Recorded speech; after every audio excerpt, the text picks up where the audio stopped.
Alternative যা করার আমরা করব। এবং সেক্ষেত্রে আপনারা যাতে আবার চাকরি ফিরে পান তার ব্যবস্থা প্রসেসের মধ্যে দিয়েই 2 মাসের মধ্যেই কমপ্লিট হবে এবং আপনাদের চাকরি ব্রেক হবে না। কারণ আপনার এক্সপিরিয়েন্স এবং অ্যাডিশনাল কনসেশন আপনারা পাবেন যারা 10 বছর ধরে চাকরি করছেন। এটা মাথায় রাখবেন।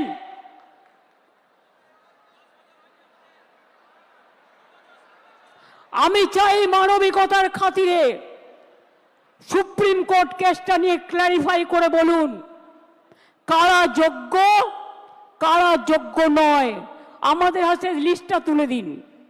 2 হচ্ছে আমরা এটাও জানতে চাইব শিক্ষা ব্যবস্থাকে ভেঙে দেওয়ার অধিকার তো কারো নেই।